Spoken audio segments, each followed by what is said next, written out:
Bee Swarm Simulator in 2024. If you had told me 6 years ago when the game came out that I'd still be playing this game in 2024, I'd call you insane. And yet, here I am, coming back to the game after 2 years of not playing. I genuinely thought I'd quit and wouldn't come back. I cannot escape this game, help me. I can't escape it. I thought I was done. I can't. Since it's been 2 years, there's a lot of things I've missed, like the 2 new planners. I mean, they aren't new anymore. Robo Bear Challenge, Digital Bee, whatever this is, and stickers. No, seriously, why are the tokens floating? First off, the planners. These are kind of crazy expensive for planners, but luckily when I quit the game, I left stacked out of my mind. I only need to craft a few hard wax in order to buy the heat-treated planner, and then I have to craft most of the waxes for the hydroponic planner. And just like that, we're done. I've heard you can get really good loot from field chains once a month, so I'm on the wiki to look those up. Oh, I bet. Here's the chain I was talking about. Heat treated also has the same, which you can see listed right here. Why is it listed twice? Luckily, I'm a wiki mod, so I know just how to fix this. Yeah, I think that just about does it. Alright, now that planners are out of the way, here's a quick summary of the sticker update.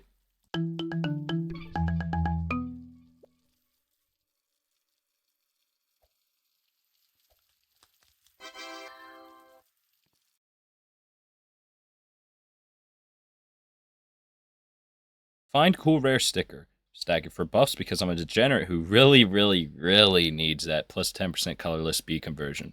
Remember kids, small meaningless buffs are always more important than lame collectibles that will rot away on your hive. Another thing that was added last year was the Robo Bear Challenge. Imagine the Ant Challenge, but Anna actually knows how to code well this time. The way it works is relatively simple. Spend a Robo Pass to play, pick a quest out of the 2 options, pick 2 bees out of the 3 options, and then buy various upgrades that boost your stats. These are bought using cogs, which are earned once you complete rounds. You get more based on how hard the quest was and how many cog-related upgrades you have bought.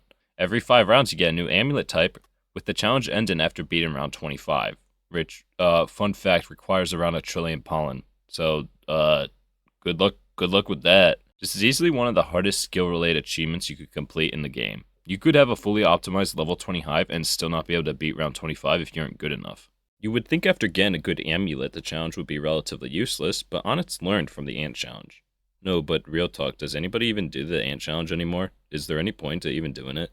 In order to get the Digital Bee, you need 5 of every drive. How do you get drives, you ask? They can be rewarded on completion of the challenge, but the main way is by buying them in the shop behind Robo Bear for 50 cogs. This brings up a problem. If you want to beat the challenge, you have to spend cogs on upgrades, but if you do that, then you can't buy drives. This is why people do what they call drive runs, which is where you do the challenge without buying upgrades and try to get as far as possible. If you're good enough, you can get 4 or 5 drives per run, plus an extra as a reward for passing round 10. So, I'll just need to do 4 runs, and then I have Digital Bee. That's relatively easy. Yeah, so basically, these 3 drives cost 50 cogs, but this one costs 100. Oh, well, that's easy enough. It's just twice as much.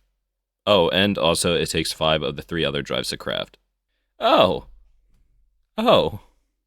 Luckily, I already have a glitch drive somehow, so I only need to grind for 4 of them. Doing the math, 1 run gives 5 drives. I need 15 drives to craft a glitch drive, meaning 3 runs give 1 glitch drive. I need to do 4 of these, and then I need to do 3 runs for all the colored drives. After I have the drives to craft Digital Bee, all I'll need to do is beat round 20, since you need to do that in order to buy it. Hey, so this is me in post. I might be stupid, and I forgot that beating round 20 gives you a guaranteed glitch drive once every day, and I need to beat that to get the bee.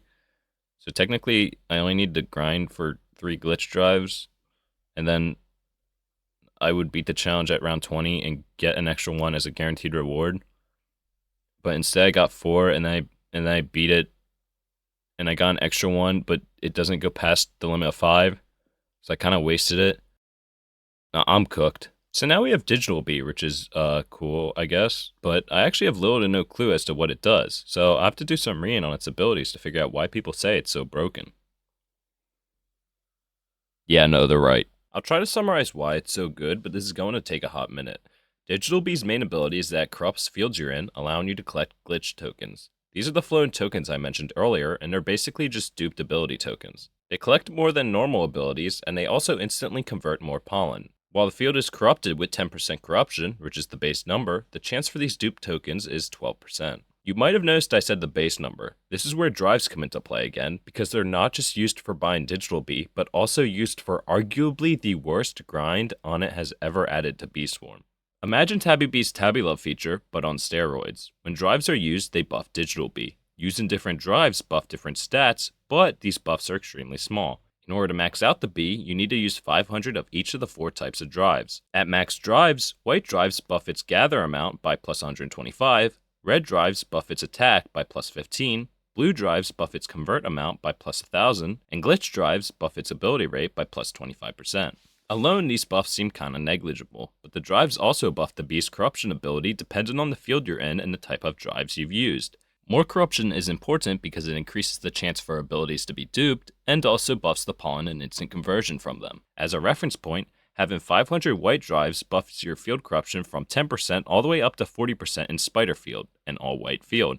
So, 500 colored drives buff corruption in color fields by plus 30%.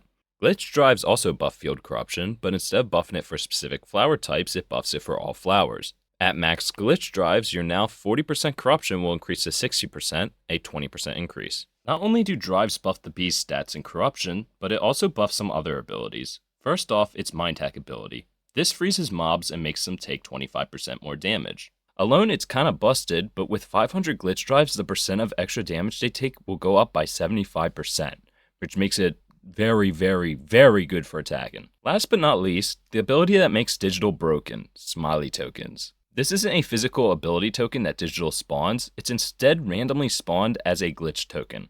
This glitch token works as a token link collecting all other glitch tokens that are hovering over the field. That's not all though, because it also collects pollen in weird specific patterns, leaving a stamp on the field.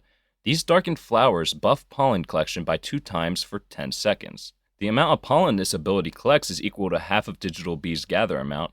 Digital's gather amount is 10, so it only collects 5 pollen from flowers, which is extremely weak. If you're smart though, you probably remember that white drives buff Digital's gather amount up to 135 at max. If you're extra smart, you probably also know that 35 of that gather amount is literally useless because tier 5 flowers can only store 100 pollen. But if you remember earlier, Digital Bee's Smiley token collects based off of half of Digital Bee's gather amount, which is why this gather amount is still useful. This means that at 500 white drives, its Smiley token ability collects 67.5 pollen from flowers. This might not seem good, but the only ability that collects even close to this is Vector Bee's Triangulate, which at level 20 collects 50 pollen. I also forgot to mention that pollen collected via Smiley tokens is instantly doubled and buffed by 50% per glitch token that it collects via token link. This means that if you have a Smiley token with 8 other glitch tokens flown in the air, this ability becomes the most broken one in the game, and by a mile. So now I just need to do the Robo Bear challenge so that I slowly buff my Digital Bee stats using drives. Repeating the challenge over and over and over and over, over and over and over and over and over. These are only clips from 2 drive runs. This is actually so incredibly boring and tedious, I cannot take it anymore.